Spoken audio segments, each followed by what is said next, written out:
What's up, G's and gents? It's me, Justin, and today I'm going to give you an update to the Great Translation Experiment. This is part 3, a little bit over a year update, I think. Here's what we got. So, what it is.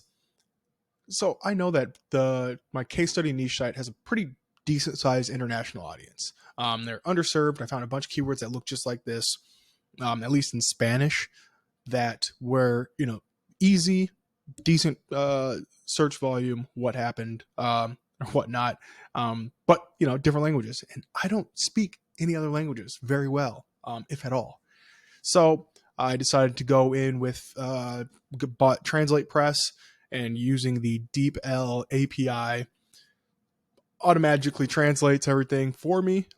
As far as I know, it's good enough. I've never received any complaints, and I get a lot of people in my inbox asking for jobs from Poland and Spanish speaking countries, which really makes me giggle a little bit. But as far as they can tell, shit works. As far as I can tell, shit works. So as far as I can tell, shit works. And allegedly, DeepL is kind of a much more accurate translation service than like Google Translate or Amazon services or Microsoft services. And I think it's because that's really all they do. It's not just another service added to, AWS or whatever. It's like, no, they translate and that's it. So that's what we got. Here's all the languages that I translated into. I don't know why there's no text on the screen, but Bulgarian, Czech, Danish, Dutch, Estonian, Finnish, French, German, Greek, Hungarian, Indonesian, Italian, Japanese, Korean, Latvian, Lithuanian, Polish, Portuguese, Brazilian type, Russian, Romanian, Spanish, Mexican type, Slovak, Slovenian, Swedish, Turkish, and Ukrainian. So I just said, hey, give me every single language that's available with the API or with Translate Press, and let me run it. I think if you watch my last video in this update, I talk about which 10 languages I start with and then expanding off later, but it's been long enough that it's largely relevant at this point. We're all doing well. So results, check this out. Here is what we're looking at. These are only the translated pages into everything. As you can see, after January 1st, that's when things started getting a little jiggy. It wasn't until about mid-February that I started uploading or had that second push of languages, whatever, created. I like it. I like what I see. I like that those impressions are going down while the total clicks are kind of maintaining. And that is because I was ranking on the first page in a few different languages for like branded search keywords. And of course, if somebody's typing in SEMrush into Google, they're not going to go click on some review of SEMrush in the 8th spot. That's basically what I was ranking for. Reviews of, or is this trustworthy or legitimate? And nobody's down there clicking on that stuff. So fortunately, I'm starting to lose those positions on branded searches. And that just means that my click-through rate is going to go up, which it is. As you can see, just comparing these two graphs, impressions are going down. I don't want to include that because it just turns into a whole bunch of, colorful lines. But click-through rate's going up and to the right, which is great. While clicks are maintaining, and that's because what I just said. So here are some of the top pages. They're not in any specific or not filtered by language. You can just kind of see what we got going on. These, ranking 5.8, average click-through rate 18.6%. That's beautiful. That's beautiful. And that's just because a ton of this content or a ton of these languages were just not served.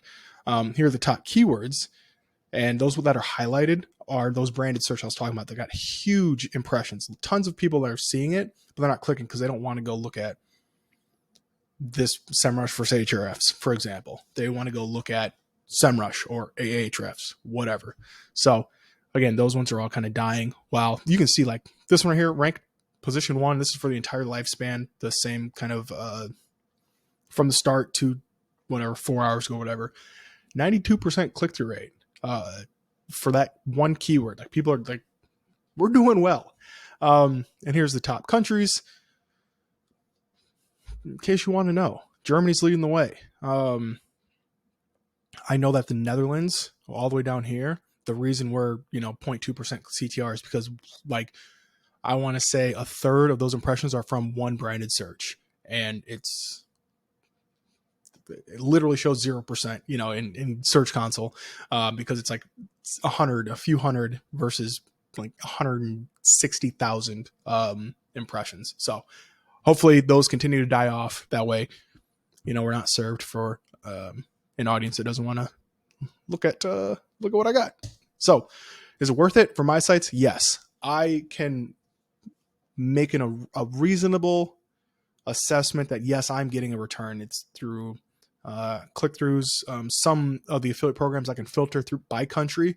So I can tell that, like, there's this German guy that has spent like $16,000 on one of these websites in the last like 180, 260 days, whatever it is. I get some of that information from some others. A little investigative journalism going on, but I can tell that it's worth it for me. Should you do it? Again, like I said in the last video, I don't know. I cannot sit here and say, yes, it will work for you. You should do it. It works for me. It's going to work for you. I don't know. I just know that, doing keyword research and then looking at the search and what is available. Like, I knew that even with machine translated content, I would be able to rank very well. And the research was correct. The hypothesis was there. The results speak for themselves. So you need to go and do some research on what you have going on. If it's, go look at your top performing 5 articles or pages, translate the titles or translate those top performing keywords, and then run them, like go look in whatever keyword research tool you have. Or do you know that there's an international audience for what you have going on? Do you know that people are looking for keyword research tools, for example, in Ukraine and Mexico and Germany and France? If you have, if you can tell that, if you know that, then go ahead and try it out. Worst case scenario, you spend a couple $100 and nothing happens from it. Best case scenario, you spend a couple $100 and you have German people spending 15,000, like probably like $1,000 a month on goods and services, and you get a percentage of all that. So I don't know. Should you do it? I don't know. Figure it out. I think that's the last slide. Is the last slide? That's the last slide. So yeah, that's what we got going on. It's tapered off because I really haven't been publishing. I just started publishing new content on this site earlier last month. I have a bunch of long form content that I'm going through and making pretty right now and publishing. So this could go up and to the right. It's all information based content, and I think I'll rank pretty well. So that's what we got. That is the experiment update. Peace.